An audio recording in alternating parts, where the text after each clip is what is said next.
So how do you actually make money on social media with a small following? That's what I'm going to cover in this video. I'm going to give you 2 simple strategies you can follow. You don't need a big following for this to work. Just literally follow what I'm about to share with you. This is something I'm super passionate about talking about. I know there's a lot of people out there who want to do more of what they love, what they're passionate about, and get compensated for it. But yet there's so many people that are held back from it who still feel that they can't do it. They don't have a big enough audience to do it, big enough following, enough subscribers, and they just almost like devalue themselves in that respect. What I'm going to share with you in this video, and I'm going to show you, is that you literally need a few thousand followers for this to work. You don't need a massive audience. You don't need millions of followers on Instagram, thousands of subscribers on YouTube for this to work. So before I jump into the 2 strategies, I've been creating content online now for like 15 years. I posted this thing on my Instagram yesterday, asking people what they wanted to learn about social media growth, because this is my 3rd year of going all in on my personal brand and making an income from social media. Essentially, like, this is my main source of income from different sources. I essentially make money online by posting videos and content online, essentially, and I know a lot of people want to do that, so I want to talk about it. So misconceptions: people think you need a massive audience. This is simply not true.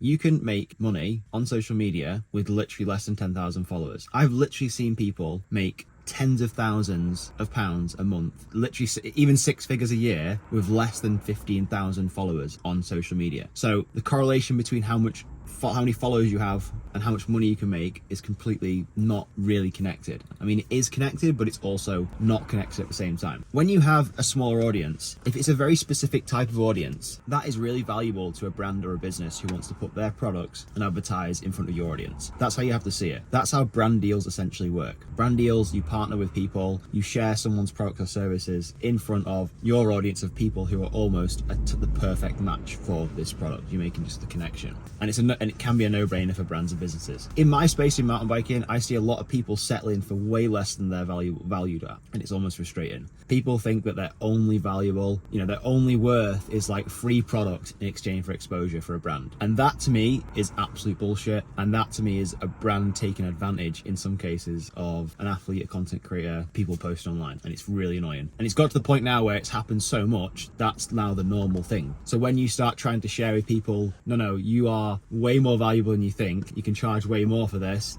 you almost get seen as a scam or seen as untrustworthy or like unbelievable. And I'm sat here telling you, like, from experience, that that's absolute not the case at all. Like, people with small audiences are so valuable, it is ridiculous. Understand, even if you have a small audience, you can still make money from social media, whether that's a full-time or part-time income. Another misconception people have is the stability of how much you can make on social media. And I completely understand this. People think stability comes from being employed in a 9-to-5 job where you show up every day, work your 9 to 5, and you get a paycheck at the end of the week or the end of the month. It's security, it's stability. And it is, in a sense. What people don't seem to realize, though, with that kind of line of work, somebody can get rid of you at the drop of a hat and replace you with somebody else. That people don't really care about you. You're there to fulfill a role, complete a task, complete a job, and that's it. And if someone doesn't like you, they can get rid of you at the drop of a hat. And to me, that is not job security, and then you don't have your stability either. Whereas I am a strong believer that if you can figure out ways to make your own income, become your own boss essentially, then that is the ultimate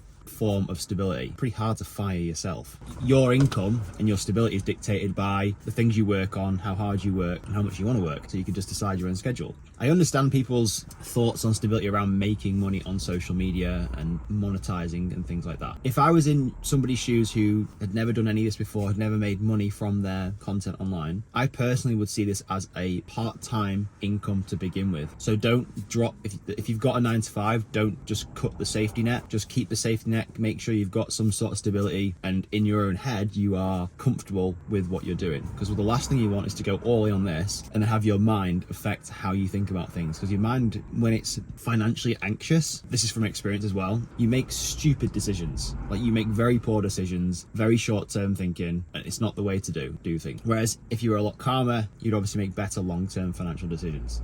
From experience, this is not financial advice, this is just entertainment. So method number 1 of how you can make money on social media with a small following: brand deals, right? Everybody knows roughly what they are, at least I think so. Brand deal is basically where you would partner with a brand or a business, they would send you products, and you would create content and share with your audience your experience with this product, you using this product, the results you've had with this product, and you would get compensated for doing that. Brand deals can be based off a number of different things. They can be a fee per piece of content you create. They can be a retainer deal, which is paid per quarter, per month, per year, whatever. And it can also be performance based. So based on the results that you get is how much money that the brand will pay you. This is completely different for every single brand. Some people will do retainers, some people do one-off projects with you, some people will want to do longer term deals. Brand deals, people think you have to have literally millions of followers for this to work, but I told you before, you literally need a small audience of targeted people for people to be interested. When you get over the 10,000 follower mark or 10,000 audience size, you will start to get brands reaching out to you because they want access to your audience. This is just what's happened to me. And obviously the more and more your audience grows, the more and more that happens. Brand deals, how do they work? How do you get them? How do you go about it? Brand deals, essentially, you need to make the first point of contact, in my opinion. You will get people reaching out to you, but I always go with an active approach to reaching out to brands. Who do you even reach out to? The best place to start for me, people don't know who to talk to. Just look at what you do on a daily basis. What products do you use? What does your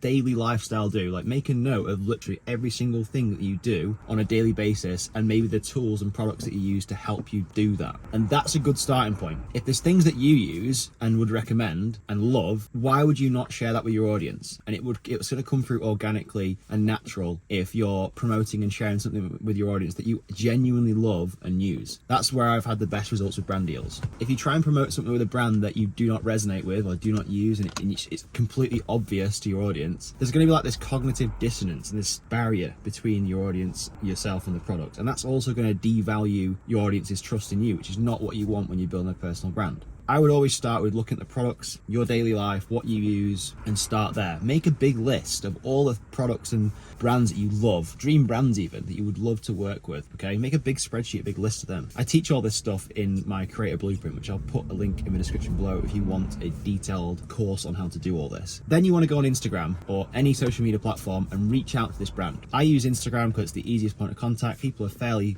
active on it. Reach out to them, and you want to get the person's contact details of who makes the decision when it comes to marketing. There is obviously steps to this. My advice to you is don't send a massive detailed request in Instagram, just send a real brief message, get someone's attention and start the conversation rolling. Again, I've got copy and paste templates and all sorts in that Creator Blueprint if you want access to that, of how to do all this and how to speak to people. Then when you are speaking to the person who is the decision maker, basically the person who decides where the budget goes, the marketing budget, you want to come up with a no-brainer offer for this brand. This can be different for every brand you speak to depending on who they are and what they actually want. So you want to spend time communicating with this person and getting to know them and getting to understand what the brand's needs are and whether you can fulfill them or not with sharing products and content with your audience, because sometimes it's not a good fit. Most of the time it will be. You've just got to come up with a no-brainer offer people literally can't say no to. Then obviously you need to decide on your pricing. Again, something that people seem to have a mind fuck about, and it's a really hard thing to do because I can't just give you a set number of you need to charge this per post, you need to charge that. It's going to be different for everyone depending on what your money dials are set to.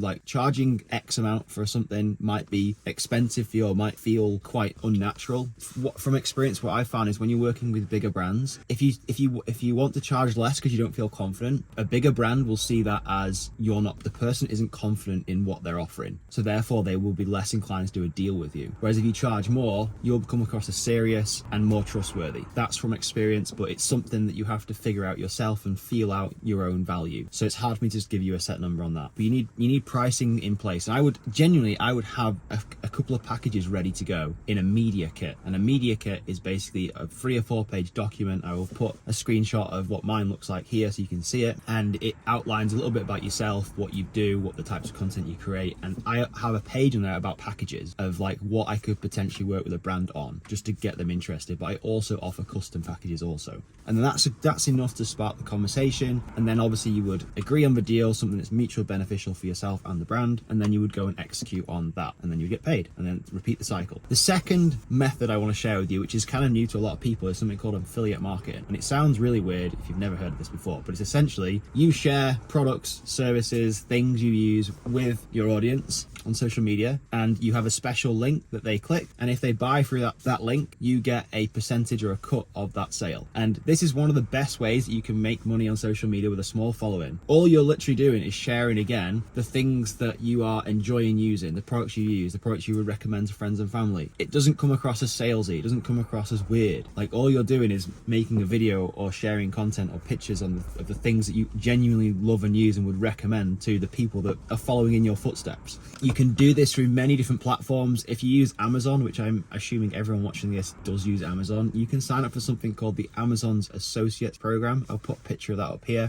And that's essentially where you get a special link off Amazon. People will go and buy that product off Amazon. And in fact, I think it actually works. So if you have a link and you're promoting a product on your Instagram story, for example, and somebody clicks that link and they don't even buy that specific product, but they buy something off Amazon within a 24 or 48 hour window, you get a cut of whatever they buy. So to me, it's an absolute no-brainer. You may not make much money to start with doing this, but just think of all these little income streams you have going on everywhere. It'll quickly build up and add to that stability that you're looking for. There are websites like awin.com, which I've used before when I've been working with bike brands, websites like Chain Reaction Cycles and Wiggle. So you can imagine a commission on selling a bike, which is if someone's buying a bike for like £5,000 and you get, say, a 5% commission on that, it's pretty decent. And you sell a few of them every month. I don't want to say easy money, it's simple. And you're not doing any work, essentially. Once it's all set up and all you're doing is, look, I'm using this. If you want to go and check it out, you want to grab yourself this, here's the links, go get it. It's as simple as that. But a lot of people don't know affiliate marketing exists.